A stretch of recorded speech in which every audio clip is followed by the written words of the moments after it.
یو بل پورې راخستې د خندا امت یا خدای نور پویه کې ته دا امت یو بل پورې راخستې د خندا امت یا خدای نور پویه کې ته دا امت منم چې قیمتي خو کردار د عجیبه دی دا ډرامې خو نه کوي د چا امت منم چې قیمتي خو کردار د عجیبه دی دا ډرامې خو نه کوي د چا امت خون به مې خوټ کېږي د مازغه په دې کپره کې چې وینم په تیارو کې د رڼا امت او په درش په تکالو کې اخیری سلګۍ دا وه بچ د جهنم نه په جړا امت د بازو ناز به منې د بازو انداز به منې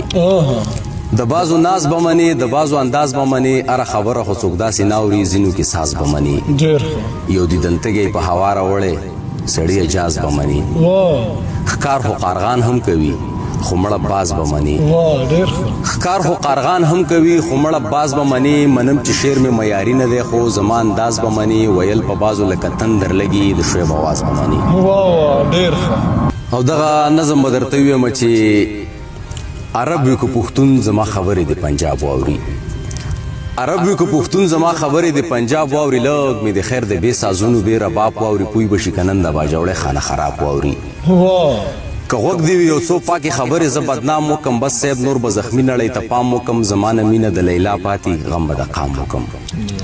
څنګه ورکې ذکر د لیلا او د مجنون وکم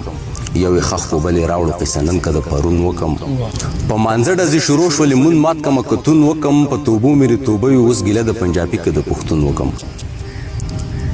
بس هر سړی لګی د خپلې خېټې له انسان ګوري غریب نه چمړښکته کی په بقو ورته خان ګوري د کوپر میله ګرمه تماشه کوي شیطان ګوري هر طرف ته بدمني د کور په کور منافقت دی په چاټه کې اعتبار نشته رور په رور منافقت دی که چا مړ کوم غلي کېنې چپ شه شور منافقت دی بد دی کلي بد شروع دی بس که نور منافقت دی مخامخ شه بیا به ګورو پیشه زور منافقت دی خوښ مې سره سپین غنم رنګ دی نه جي تور منافقت دی